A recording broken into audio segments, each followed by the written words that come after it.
Ma sœur m'a forcé à faire le ménage lors de sa baby shower. L'enregistrement que j'ai diffusé, lui, a fait taire la salle entière.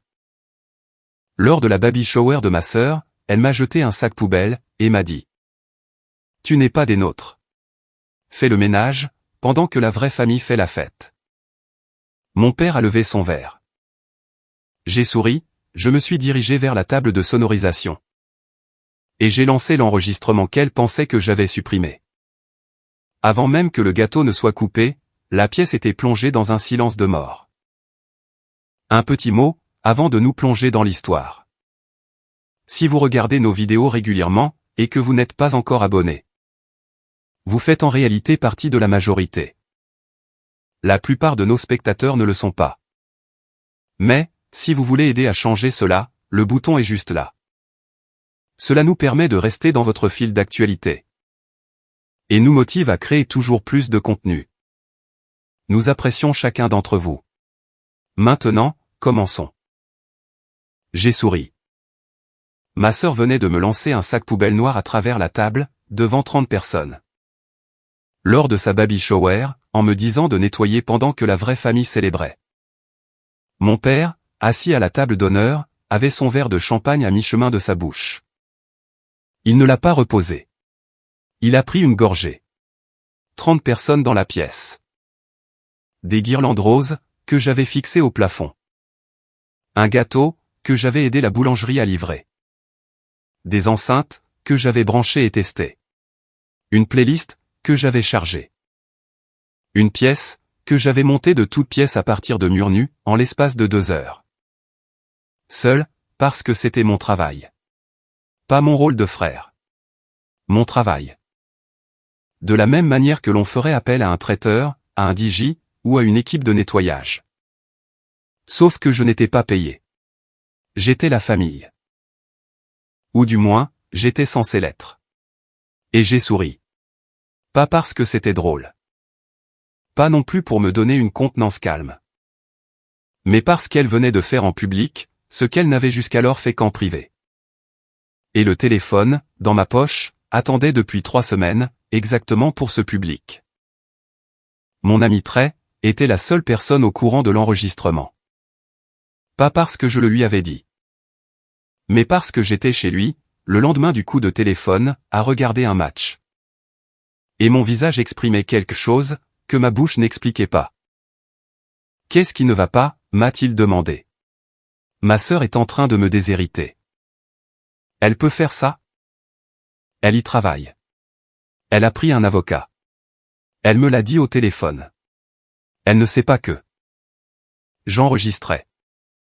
Trey a posé sa bière. « Tu l'as sur bande, en train de dire ça ? » Mémo vocal. 4 minutes. « Et qu'est-ce que tu vas en faire ? » Je ne sais pas encore. « C'est toi qui installes sa baby shower, le week-end prochain ? » Ouais. Trey m'a regardé, pendant un long moment.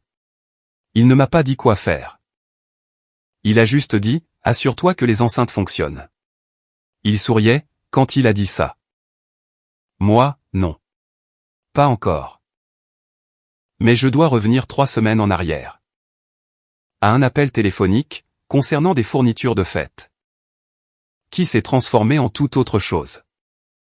Kelsey a appelé un mardi soir. J'étais à ma table de cuisine, en train de manger un reste de pâtes. Le téléphone posé sur le plan de travail. Elle appelait au sujet de l'installation de la baby shower. J'ai appuyé sur l'application de mémo vocal, avant de répondre. Car Kelsey donne ses instructions très vite. Et j'avais déjà oublié la moitié des détails lors de l'appel précédent. Le nombre de tables, la disposition des chaises, le placement des enceintes. J'avais besoin d'une trace. Salut. Alors, samedi 14. La salle ouvre à midi, mais j'ai besoin que tu sois là à 10 heures. Pour tout mettre en place. C'est quoi l'installation ? Les tables d'abord. Il y a 30 invités, donc on a besoin de 6 tables rondes. Avec 5 chaises chacune. Les guirlandes sont roses et blanches. Table des cadeaux. Près de l'entrée. Enceinte et micro à l'avant, pour les discours. C'est noté. Et tu t'occupes du son? J'ai besoin que l'enceinte Bluetooth marche, que le micro soit testé. Et que ma playlist soit chargée. Je t'enverrai le lien de la playlist. Assure-toi que le son remplisse bien la pièce. Je testerai quand j'arriverai. D'accord. Et Marcus, assure-toi que tout fonctionne. Je ne veux aucun problème technique. Pendant les discours. L'appel aurait dû s'arrêter là. Liste d'installation, instructions audio, terminée. Mais Kelsey n'a pas raccroché. Elle a changé de registre. Je pouvais l'entendre, à sa respiration. La voix de la logistique a disparu, et l'autre voix a pris le relais. Celle que j'entendais, depuis que j'étais en âge de comprendre. Que certaines portes de notre maison étaient ouvertes pour elle, et fermées pour moi. Au fait, j'ai parlé à Monsieur Hadley, cette semaine. Monsieur Hadley était un avocat de la ville. Spécialisé en droit des successions. Il a dit que le testament peut être structuré. De sorte que l'héritage reste dans la famille biologique. La maison, les économies. Tout. Il y a des précédents pour ça. Quand il y a un enfant adopté dans l'équation. Il a dit que si papa signe les bons documents, c'est réglé, proprement. J'ai arrêté de mâcher. Les pattes sont restées dans ma bouche, comme du ciment. Je travaille papa au corps là-dessus. Depuis quelques mois. Il est presque convaincu. Je lui ai dit qu'il s'agissait de protéger le patrimoine familial. De garder la maison dans la lignée sanguine.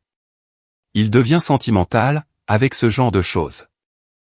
Et Marcus, dans tout ça, me suis-je entendu demander mon propre nom, à la troisième personne. Comme si je posais des questions sur quelqu'un d'autre. Marcus n'est pas du même sang, donc légalement? C'est simple. Hadley a dit que les enfants adoptés peuvent contester. Mais si papa signe pendant qu'il a toutes ses facultés, ça tient la route. Ne t'inquiète pas pour Marcus. Il s'en sortira. Il a ses propres projets. Elle a dit ça de manière tellement désinvolte. De la façon dont on discuterait du jardin d'un voisin. Pas de la façon dont on discuterait de déshériter son frère. Et, ne mentionne rien de tout ça à papa, directement. Je gère la situation. Il réagit mieux, quand ça vient de moi. Bien sûr. Aussi, Jordan et moi, c'est fini. Genre, vraiment fini. Mais ne dis rien à personne. À la baby shower. J'ai dit à maman et papa qu'il était occupé avec le travail. Je trouverai une histoire plus tard. J'ai juste besoin que samedi se passe bien. Ok. Merci, Marcus. Tu m'es d'une grande aide. Elle a raccroché. Je suis resté assis à table, avec mes pattes froides. Et un téléphone qui venait d'enregistrer 4 minutes et 22 secondes. De ma sœur démantelant ma place dans la famille, tout en me demandant de préparer sa fête. Je n'avais pas prévu d'enregistrer des aveux. Je prévoyais juste de me rappeler, ou mettre la table des cadeaux. Le mémo vocal a capturé les deux. J'ai écouté l'enregistrement, ce soir-là. Assis à cette même table de cuisine. Les pattes froides, toujours dans l'assiette. La voix de Kelsey, sortant du haut-parleur de mon téléphone, remplissant mon appartement de phrases. Qu'elle ne s'attendait pas à ce que je conserve. Je l'ai écouté à nouveau le lendemain matin, debout dans la salle de bain. Le téléphone posé sur le lavabo. Marcus n'est pas du même sang. Crachat. Rinçage. Ne t'inquiète pas pour Marcus. Serviette. La façon désinvolte dont elle a dit, proprement, lorsqu'elle décrivait la stratégie légale. Proprement. Comme si j'étais une tâche, qu'elle essayait d'enlever d'un tissu. Elle ne s'énervait pas. Elle ne vidait pas son sac. Elle planifiait. Chaque phrase était une étape, dans un processus sur lequel elle travaillait depuis des mois. L'appel n'était pas un dérapage. C'était un rapport d'étape, livré à la seule personne qui, pensait-elle, n'en ferait jamais rien. Je ne savais pas ce que j'allais faire de cet enregistrement. Je savais juste, que je n'allais pas le supprimer. J'ai été adopté, quand j'avais 4 ans. Notre mère, ma mère adoptive, s'appelait Claire. Elle est morte quand j'avais 9 ans. C'était elle, qui me voulait. C'était elle, qui est venue me chercher à l'agence. Qui m'a tenu dans ses bras sur la banquette arrière de la voiture. Et qui m'a dit que j'allais avoir une famille, maintenant. Après la mort de Claire, la famille que l'on m'avait donnée, a commencé à rétrécir. Pas immédiatement. Lentement. Comme une pièce qui se refroidit, degré par degré. Jusqu'à ce que vous réalisiez que vous êtes assis dans le froid depuis des années. Et que personne n'a remis le chauffage en marche. Doug n'a jamais dit qu'il ne voulait pas de moi. Il a juste cessé d'agir comme s'il en voulait. Lors des réunions parents-professeurs, les enseignants posaient des questions à Doug, sur nous deux. Comment va Marcus, à la maison? Doug donnait une version quelconque du mot bien. Et vous devez être fier des notes de Kelsey. C'est à ce moment-là, que Doug se penchait en avant. C'est à ce moment-là, que la voix de « ma fille » s'activait. Elle a travaillé si dur. Nous sommes vraiment fiers d'elle. Nous. Fiers. D'elle. 3 mots qui ne se sont jamais retrouvés dans une même phrase, à mon sujet. Lors des dîners de famille, Kelsey était sa fille. Moi, j'étais Marcus. Lors des dîners de famille, Kelsey s'asseyait à table. Moi, j'aidais dans la cuisine. À Noël, Kelsey ouvrait les cadeaux. Moi, je ramassais le papier cadeau. Rien de tout cela n'était déclaré. Rien n'était annoncé. Cela s'est juste installé, comme la poussière se dépose sur les surfaces que personne n'essuie. Kelsey a appris de Doug. Elle a appris que Marcus fait le travail et que Kelsey fait la fête. Et que c'est l'ordre des choses. À 15 ans, je tondais la pelouse tous les samedis. Kelsey recevait de l'argent de poche, juste pour exister. À 16 ans, j'aidais Doug à refaire le toit du garage. Kelsey a eu une voiture pour son anniversaire. À 17 ans, j'ai demandé à Doug si je pouvais suivre des cours d'art d'été au centre communautaire. Il a dit que nous n'en avions pas les moyens. En septembre de cette même année, Kelsey a commencé des cours particuliers de violon. $60 par semaine. Pas parce que j'ai abandonné. Mais parce que le calcul était clair. La famille avait un budget pour Kelsey, et un accord de main-d'œuvre avec Marcus. Des systèmes différents. Des enfants différents. Au moment où nous sommes devenus adolescents, les rôles étaient fixés. La Baby Shower était la toute dernière production en date. Et comme toute production, elle avait besoin d'une équipe technique. Et cette équipe, c'était moi. Samedi. Je suis arrivé à la salle à 10 heures du matin. Une salle louée, sur Miller Road. Des murs nus. Un sol en béton, recouvert d'une fine moquette. Des néons, qui bourdonnaient. J'ai déchargé le camion. 6 tables pliantes. 30 chaises pliantes. 4 sacs de guirlandes. Une boîte de couverts. Des nappes roses. Une banderole avec les mots « Bienvenue bébé Kelsey » en lettres dorées. 2 enceintes. Un micro sans fil. Des rallonges électriques. Personne n'a aidé. J'ai transporté les tables depuis la benne de mon camion, 2 par 2. 30 allers-retours. J'avais déjà mal au dos, au moment où les chaises étaient en place. Et je faisais ça, pour chaque événement familial, depuis que j'avais 14 ans. Les fêtes, les anniversaires, les barbecues, la fête de remise des diplômes de Kelsey. La fête de fiançailles de Kelsey, et maintenant, la Baby Shower de Kelsey. J'étais l'équipe de préparation. Le Roadie. Le gars qui fait en sorte que la salle existe, pour que la star puisse entrer et faire le show. On a demandé l'aide de personne, parce que tout le monde savait que l'installation était le travail de Marcus. De la même manière que tout le monde savait que la pelouse était le travail de Marcus. De la même manière que la vaisselle était le travail de Marcus. C'était le travail d'un seul homme, parce que j'étais le seul homme, qui disait toujours oui. J'ai d'abord installé les tables, 6 cercles, 5 chaises par table, puis les nappes. Puis les guirlandes. Du rose et du blanc, scotchés au plafond. À l'aide d'un escabeau que j'ai trouvé dans le placard du fond. Ensuite, la table des cadeaux, près de l'entrée. Puis, le podium des enceintes, à l'avant de la pièce. J'ai appairé l'enceinte Bluetooth à mon téléphone. L'écran de couplage indiquait « iPhone de Marcus connecté ».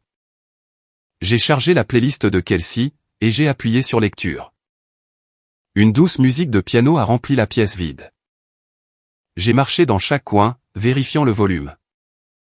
M'assurant que le son atteignait bien les tables du fond. C'était le cas. Le système était bon. La playlist remplissait la pièce vide.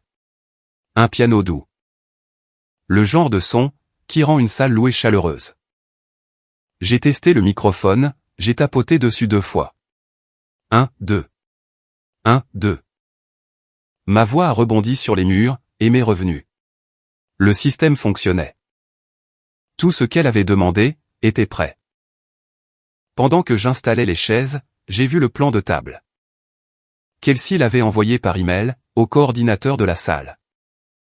Une feuille imprimée, collée au mur, près de l'entrée. 30 noms, assignés à 6 tables. J'ai lu le nom de tout le monde. Table numéro 1, Doug, Kelsey, tante Barb, oncle Jim, et l'ami de Kelsey, Nicole. De la table 2 à 6, amis, cousins, collègues, et voisins. Mon nom n'était sur aucune table. Pas réassigné, pas rayé, juste absent. J'ai lu le plan 2 fois. Pas d'erreur, pas d'oubli. Je n'y figurais pas, parce que je n'étais pas censé m'asseoir. J'ai sorti mon téléphone, et ouvert le mémo vocal. Pas pour l'écouter. Juste pour m'assurer qu'il était toujours là. 4h22 toujours là.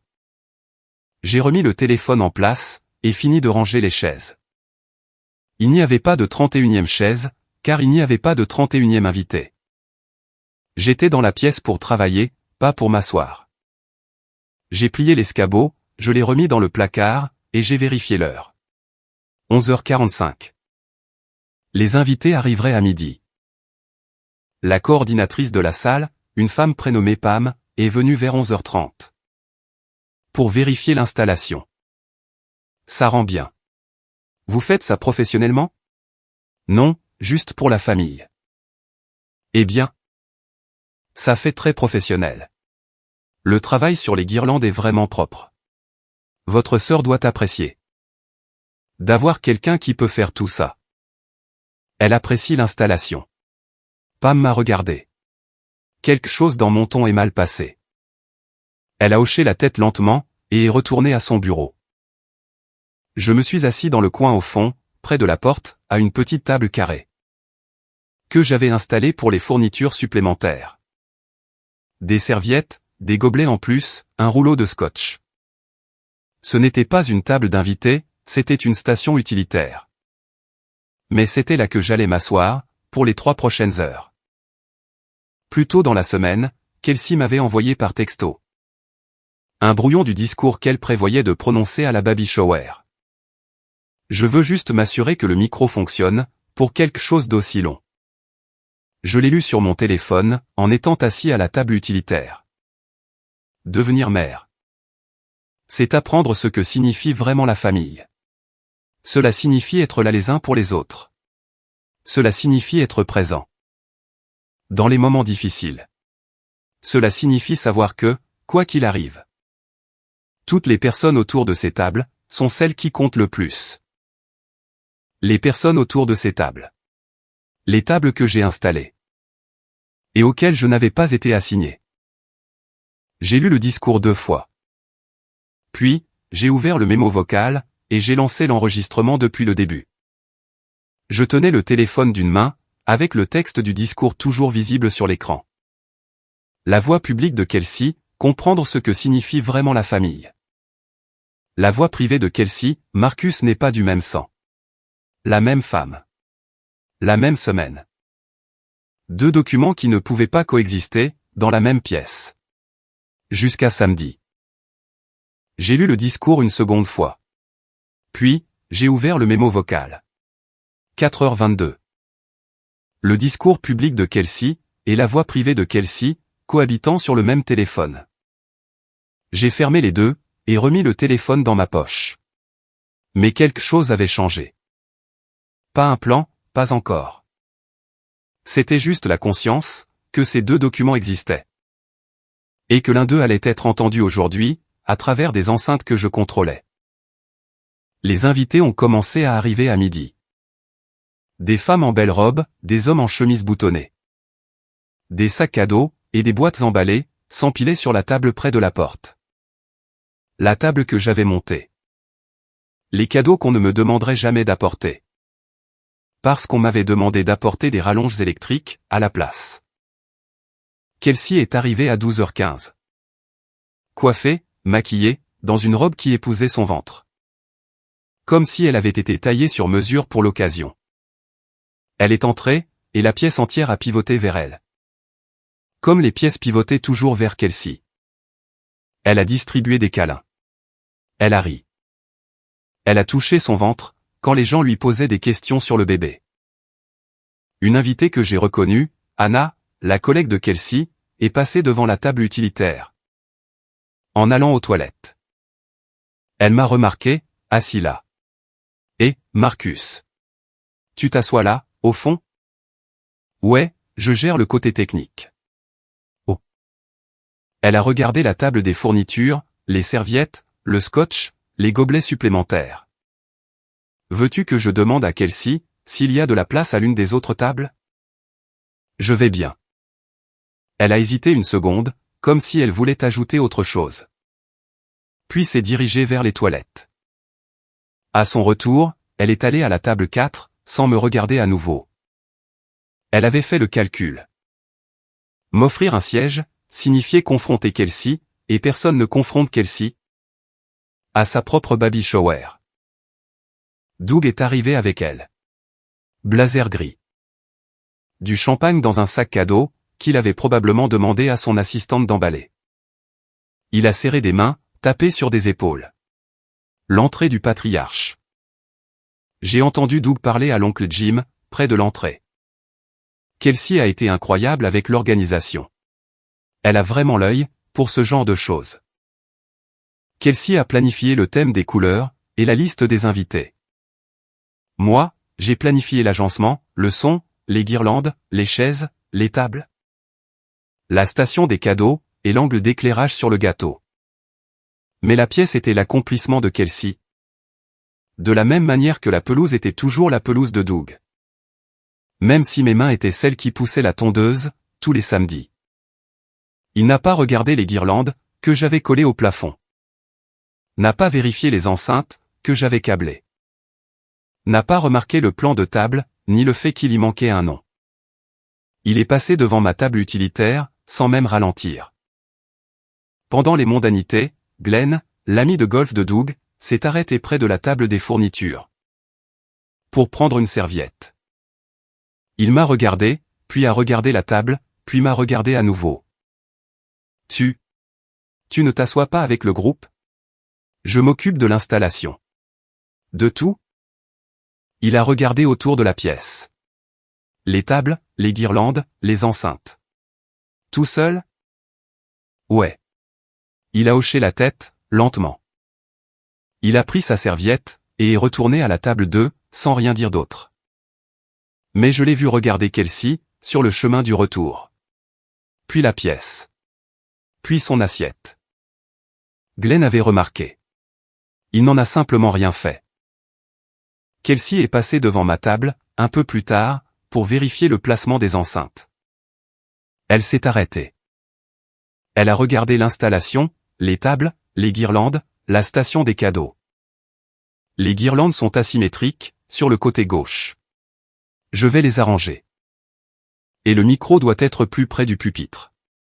Je ne veux pas avoir à m'étirer pour l'atteindre. Pendant mon discours. Je vais le bouger. Bien. Elle s'est retournée pour partir, puis s'est arrêtée. Oh, et il va y avoir du papier cadeau partout, pendant l'ouverture. J'aurai besoin de quelqu'un. Pour garder le sol dégagé.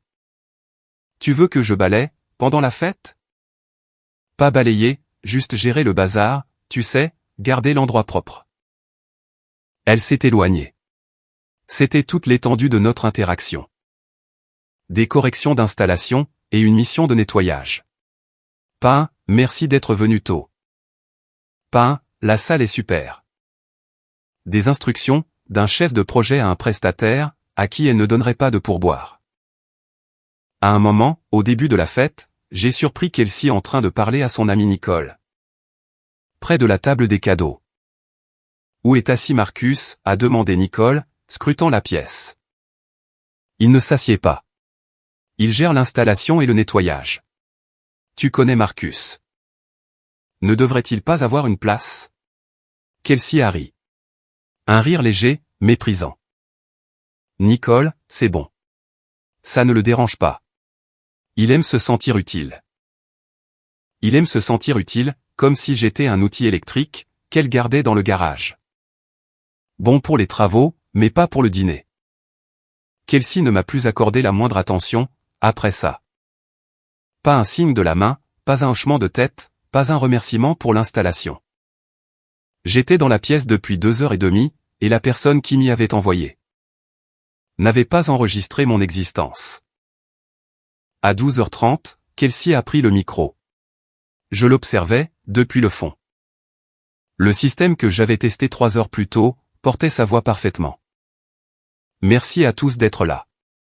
C'est le jour le plus spécial de ma vie. Elle a fait une pause, a touché son ventre. Devenir mère, m'apprend ce que signifie vraiment la famille.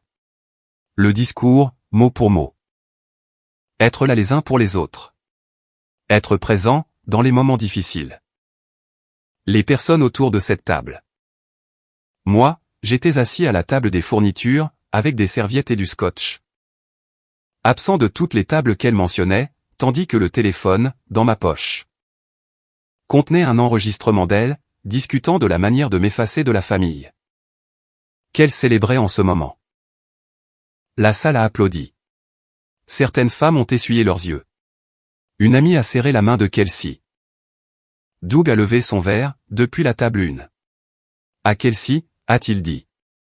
À la famille. À la famille, a répété la salle, en écho. J'étais assis à la table utilitaire, pendant que 30 verres se levaient. La playlist a repris, dans les enceintes. Mes enceintes. Ma connexion. Mon téléphone, toujours appairé. C'est arrivé pendant l'ouverture des cadeaux. 13h15, la pièce était détendue. Le champagne coulait à flot, depuis 45 minutes. Le papier cadeau s'accumulait sur le sol, autour de la chaise de Kelsey. Quelqu'un avait renversé un verre, près de la table 3. Kelsey a regardé autour de la pièce. Ses yeux m'ont trouvé, à la table utilitaire. Elle a glissé la main sous sa chaise, a sorti un sac poubelle noir, et l'a jeté à travers la pièce. Il a atterri sur ma table avec un bruit sourd, renversant une pile de serviettes. Marcus, occupe-toi de ça. Tu n'es pas un invité. Tu ne l'as jamais été. Fais le ménage. Pendant qu'on fait la fête. Elle l'a dit à un volume de conversation normal. Sans crier. Sans chuchoter. Le volume d'une femme, qui donne des instructions au personnel, devant ses invités. Le volume qui porte, jusqu'à chaque table d'une salle des fêtes. La pièce est devenue silencieuse, pendant environ 2 secondes. Pas le silence dramatique d'un film. Le silence inconfortable de 30 personnes, décidant simultanément de regarder ailleurs. Une femme à la table 4, a examiné son verre. Un homme à la table 2, a vérifié son téléphone. Tante Barbe a ouvert la bouche, comme si elle allait dire quelque chose, puis l'a refermée. Ce silence n'était pas un état de choc. C'était de la lâcheté sociale.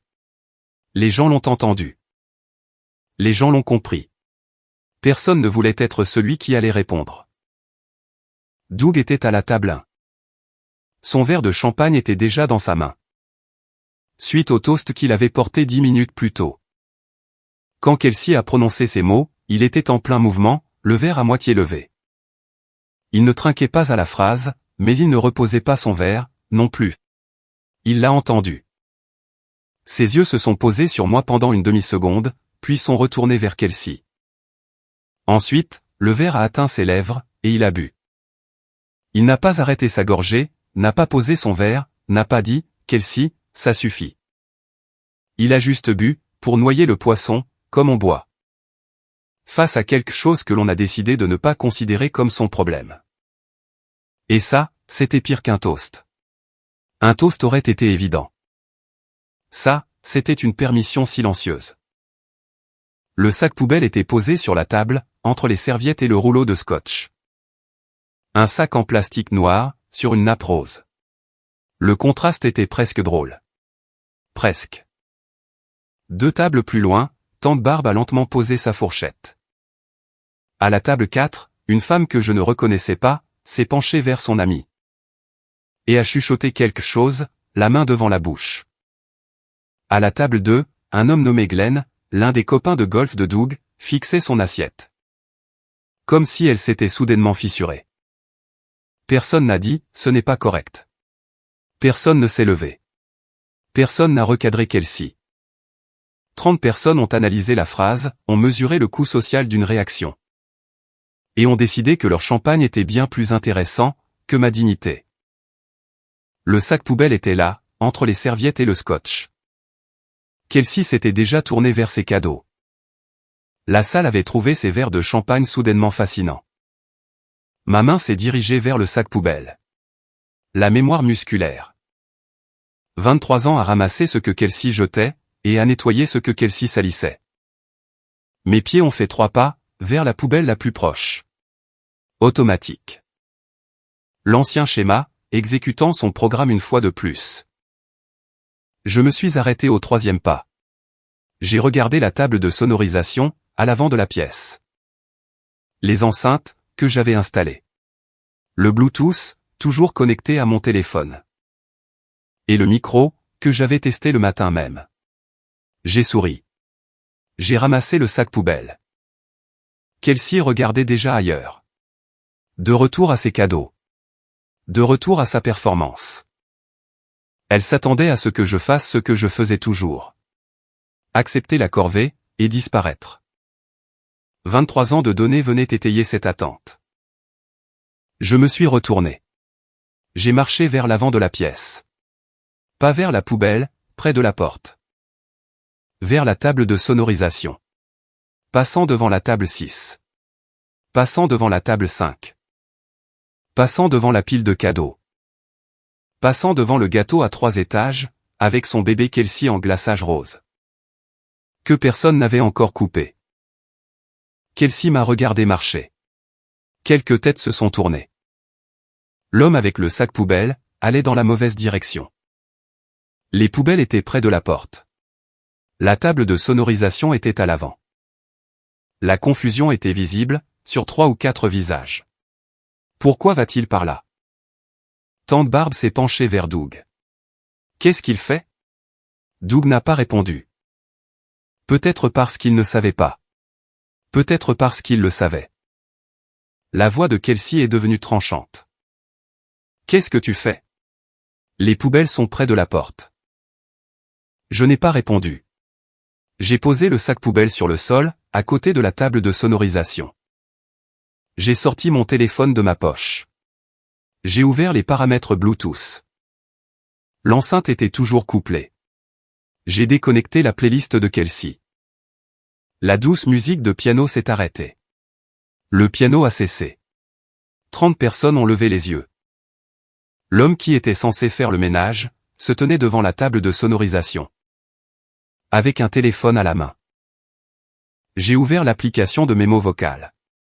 J'ai fait défiler jusqu'à l'enregistrement. 4h22. Vieux de 3 semaines. La voix de Kelsey. Sa voix privée. Celle que la pièce n'avait jamais entendue. Elle m'a demandé de gérer les enceintes, ai-je dit. Pas fort. Pas à quelqu'un en particulier. Alors, je gère les enceintes. J'ai appuyé sur lecture. La première chose que la pièce a entendue, c'est la voix de Kelsey. Donnant les instructions d'installation. Les tables, les chaises, les guirlandes. Une planification de fête normale. Quelques personnes se sont détendues, pensant qu'il s'agissait d'une sorte de blague. Ou d'une compilation des coulisses. Puis, la voix a changé. Au fait, j'ai parlé à Monsieur Hadley, cette semaine. Une femme, à la table 4, a posé sa flûte de champagne. De la même manière qu'on pose quelque chose de fragile, sur une surface dure. Prudemment. Comme si le verre risquait de se briser, si elle n'y prêtait pas attention. La pièce était désormais immobile. Pas confuse. Immobile. En pleine écoute. Parce que la voix, qui sortait des haut-parleurs, était celle de Kelsey. Mais le ton, était différent de celui qui venait de prononcer un discours. Sur ce que signifie la famille. Il a dit que le testament peut être structuré. De sorte que l'héritage reste dans la famille biologique. La maison, les économies, tout. J'ai observé le visage de Doug. Il était à la table 1. J'étais à 2 mètres de l'enceinte. Son verre était sur la table. Sa main était encore près de lui, mais ne le tenait plus. Sa mâchoire s'est contractée. Un petit mouvement. Le genre de mouvement qui signifie que le cerveau vient de recevoir une information. Que le corps ne sait pas comment traiter. La voix enregistrée de Kelsey a continué. Je travaille papa au corps là-dessus, depuis quelques mois. Il est presque convaincu. La main droite de Doug, celle qui tenait le verre de champagne, était maintenant à plat sur la table. Ses doigts légèrement écartés. De la façon dont on appuie sa main contre une surface, quand le sol semble se dérober. Il a cligné des yeux, une fois. Fortement. Le genre de clignement qui essaie de réinitialiser, ce que les yeux sont en train d'entendre. Marcus n'est pas du même sang, donc légalement, c'est simple. La pièce. Les 30 personnes qui avaient souri, pendant le discours de Kelsey sur la famille. Entendaient maintenant Kelsey décrire son frère adopté. Comme un obstacle juridique à une combine d'héritage. Un homme à la table 2, l'un des amis de Doug, a posé sa serviette sur la table. Et a légèrement reculé sa chaise. Pas pour partir. Pour s'ajuster. Créant une distance avec l'enceinte, comme on s'éloigne de quelque chose de brûlant. À la table 1, la main de tante Barbe est montée à sa bouche. Pas de manière théâtrale. Un pur réflexe. La main qui couvre une bouche, quand cette bouche ne sait pas quoi dire. Ne t'inquiète pas pour Marcus. Il s'en sortira. Il a ses propres projets. À la table 5, un homme a murmuré quelque chose à sa femme. Elle a secoué la tête. À la table 6, une femme s'est levée doucement, a pris son sac à main. Et s'est dirigée vers les toilettes. Pas parce qu'elle avait besoin d'y aller. Parce qu'elle avait besoin de ne pas être dans cette pièce, pour les 30 prochaines secondes. Ensuite, l'enregistrement a dérivé sur Jordan. Jordan et moi, c'est fini. Genre, vraiment fini. Mais ne dis rien à personne. À la baby shower. J'ai dit à maman et papa, qu'il était occupé avec le travail. Une femme à la table 3, l'une des amies de Kelsey, s'est tournée vers sa voisine. Elle m'avait dit qu'il faisait des heures supplémentaires. L'enregistrement a duré encore 30 secondes. Le reste du contenu, c'était de nouveau de la logistique. Le placement des enceintes. Le nombre de chaises. Mais la pièce n'écoutait plus la logistique. La pièce était assise, au milieu des décombres de la section centrale. Kelsey s'est levée de sa chaise. Éteins ça. C'était une conversation privée. Tu n'avais aucun droit de diffuser ça. Je n'ai pas bougé. L'enregistrement était déjà terminé. Les enceintes étaient silencieuses. La pièce, elle, ne l'était pas. C'était une conversation privée. Marcus. Tu m'as enregistré sans ma permission. Ce n'est pas légal. C'est toi qui m'as appelé. Kelsey.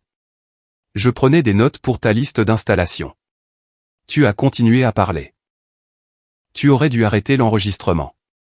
Tu aurais dû arrêter de parler. La réplique a fait mouche. Pas parce qu'elle était intelligente. Parce qu'elle était vraie. Kelsey avait appelé la personne en qui elle avait le moins confiance. Pour lui livrer des informations qu'elle ne confierait à personne. Parce qu'elle ne considérait pas Marcus comme quelqu'un. Elle me voyait comme un prestataire de service, qui allait noter le nombre de chaises. Et oublier le reste.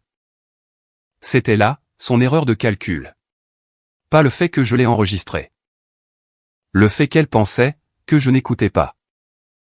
Kelsey a scruté la pièce, à la recherche d'un allié. Chaque visage sur lequel elle s'arrêtait, regardait ailleurs. Quelque chose s'était brisé, entre, ce que signifie vraiment la famille. Et, Marcus n'est pas du même sang. Elle le sentait. Je pouvais voir qu'elle le sentait. Il déforme les choses, a-t-elle dit, en se tournant vers les invités. Sa voix était plus aiguë, maintenant. Plus rapide. Je me défoulais. Tout le monde se défoule? Sur sa famille. Ce n'est pas ce que ça a l'air d'être. Kelsey s'est tournée vers Doug. Papa. Dis quelque chose. Dis-leur que c'est ridicule. Doug a regardé sa fille. La fille qui le travaillait au corps, depuis des mois. La fille qui avait parlé de son héritage à un avocat, sans le lui dire. La fille qui venait de lui demander de la défendre. Contre la propre vérité qu'elle avait dite à son sujet. Je pense, a dit Doug lentement, que nous devrions tous rentrer chez nous. C'était tout. Pas une défense, pas une accusation, une retraite. Le patriarche, qui avait levé son verre à la famille, ne pouvait pas élever la voix pour sa fille. Parce que sa fille avait été surprise en train de planifier son obsolescence. Une femme, à la table 5, a secoué la tête lentement. Pas vers moi, vers Kelsey. Un tout petit mouvement, à peine visible, mais Kelsey l'a vu. Le hochement de tête d'une personne. Qui vient d'entendre quelqu'un essayer de justifier sa propre voix. Personne n'a répondu verbalement. Le silence de la pièce n'était pas de la politesse. C'était le son de 30 personnes, rejouant ce qu'elles venaient d'entendre. Face au discours que Kelsey avait prononcé 20 minutes plus tôt. Ce que signifie vraiment la famille, contre, Marcus n'est pas du même sang. Le calcul se faisait en temps réel, sur tous les visages. Doug s'est levé. Lentement. Le verre était sur la table. Pas dans sa main. Pas levé. Très bien, ça suffit. C'est la journée de Kelsey. Passons simplement à autre chose. Personne n'a bougé. Une femme à la table 6 a pris son sac à main. Elle partait. Silencieusement, sans aucune annonce. Elle en avait juste fini avec cette pièce. Oncle Jim s'est penché en avant. Passer à autre chose? Doug, elle vient juste de dire qu'elle travaille avec un avocat. Pour déshériter ton fils adoptif. Ce n'est pas quelque chose sur lequel on passe. C'est quelque chose auquel on répond. Doug a regardé Jim, puis Kelsey, puis la table. Et il s'est rassis, sans répondre. L'homme qui avait passé sa vie à ignorer les problèmes. Venait finalement de heurter quelque chose de trop lourd, pour passer par-dessus. Tante Barbe, à la table 1, a regardé Doug. Doug, étais-tu au courant de ça? Le testament? L'avocat? Doug n'a pas répondu. Sa mâchoire s'est de nouveau contractée. Il s'est calé dans sa chaise. L'homme qui avait levé son verre à la déclaration du sac poubelle de Kelsey était maintenant assis à une table. Digérant le fait que sa fille le manipulait depuis des mois pour restructurer son patrimoine. Tout en jouant la comédie de l'amour, lors d'une fête prénatale qu'il avait payée. Une femme à la table 3, Megan, l'amie de Kelsey, a pris la parole. Pas très fort, presque pour elle-même. C'est donc pour ça que Jordan n'est pas là. Elle m'avait dit qu'il travaillait.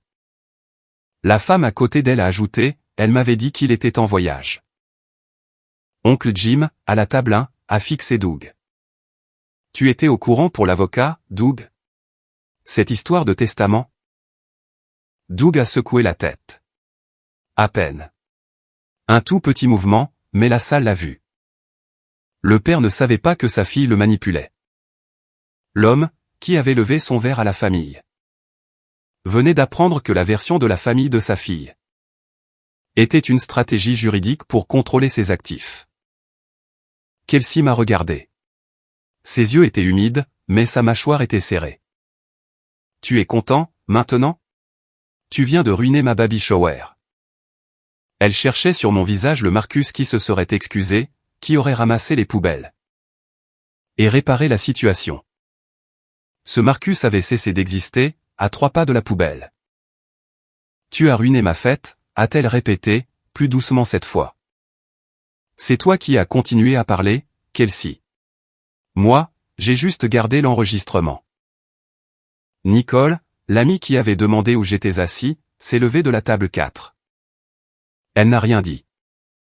Elle a pris son sac, a marché jusqu'à la table des cadeaux. A récupéré le sac cadeau qu'elle avait apporté, et est sortie. La première personne à partir. Pas la dernière, mais la première. Et le bruit de ses talons sur le sol était plus fort que tout ce que l'enregistrement avait diffusé. Je n'ai rien dit d'autre. Je n'en avais pas besoin. L'enregistrement avait déjà répondu à tout. Tout ce que j'aurais pu ajouter, aurait eu moins d'impact que ce qu'elle avait déjà dit elle-même. Le visage de Kelsey est passé par 3 étapes. Premièrement, la colère, dirigée vers moi. Deuxièmement, le calcul, à la recherche d'une issue de secours.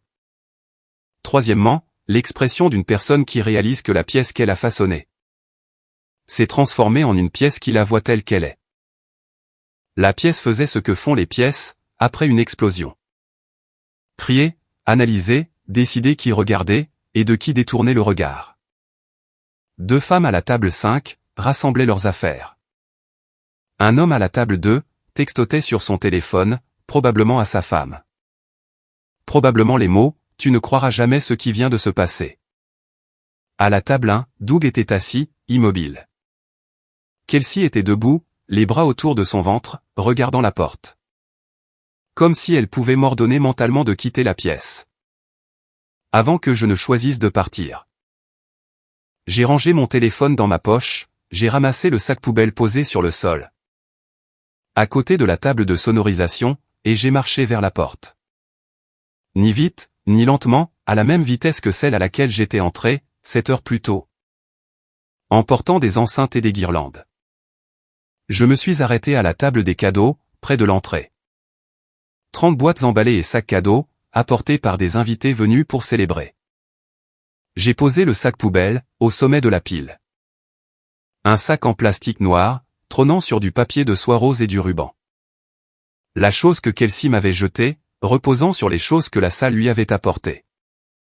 Je suis sorti. La porte s'est refermée derrière moi. Sur le parking, le soleil de l'après-midi brillait fort. Mon camion était garé à la même place, celle où je m'étais garé à 10 heures, il y a 7 heures de ça. Étage 2 heures d'installation, 3 heures de fête, 20 minutes de retombée. Le calcul de la journée était simple. 7 heures de mon temps, 0 minutes à être traité comme un membre de la famille. Je suis monté dans le camion, et je me suis assis un instant. Mes mains étaient stables. Ma respiration était normale. Les tremblements, auxquels je m'attendais, ne sont pas venus. Ce qui est venu à la place, c'était quelque chose de plus léger. Pas du bonheur, pas de la satisfaction, du soulagement. Le soulagement d'un homme, qui vient d'arrêter de porter une charge trop lourde. Le sac poubelle. L'installation. Le sourire de façade. Les 23 années de service, pour une famille qui le considérait comme de la main-d'œuvre. Tout cela, je l'avais posé. Pas jeté. Pas fracassé. Posé doucement, sur une table de cadeaux, avant de m'en éloigner. La salle de réception était derrière moi. À l'intérieur, 30 personnes étaient assises, dans une pièce avec un gâteau intact. Un système de sonorisation silencieux, un sac poubelle sur la table des cadeaux. Et une femme dont les 2 voix venaient de n'en former qu'une. Mon téléphone a vibré. Un texto de trait. Comment ont marché les enceintes? J'ai tapé en retour, parfaitement. 3 petits points, puis, ça va. Ouais, ai-je répondu. Ça va. Et c'était vrai. Ni heureux, ni victorieux, juste bien. La façon dont on se sent. Après avoir enfin posé quelque chose que l'on portait depuis trop longtemps. J'ai démarré le moteur. Je n'ai pas jeté un dernier regard au bâtiment, je n'ai pas vérifié mon téléphone. Je n'ai pas attendu de voir qui sortirait en premier, ou ce qu'il dirait. Le soleil était haut, et la route était dégagée. La porte que je venais de franchir, était la dernière que je franchirais pour eux. Le sourire avait disparu. Ce qui restait, c'était la tranquillité d'un homme qui avait cessé de faire partie de l'équipe technique. Et qui était sorti, avant la fin du spectacle. À l'intérieur, le gâteau trônait sur sa table. 3 étages. Du glaçage rose. Le bébé Kelsey en sucre blanc. Jamais coupé. Le couteau reposait à côté, sur une serviette. Un ruban rose, noué autour du manche, pour une photo qui n'a jamais eu lieu. 30 personnes ont quitté une pièce, avec un gâteau non découpé. Et une vérité qu'on ne pouvait plus oublier. Et la femme qui avait organisé la fête, était la dernière debout. Dans une salle qu'elle avait demandé à son frère de construire. La représentation a duré jusqu'à l'entracte, et personne n'est revenu, pour le deuxième acte.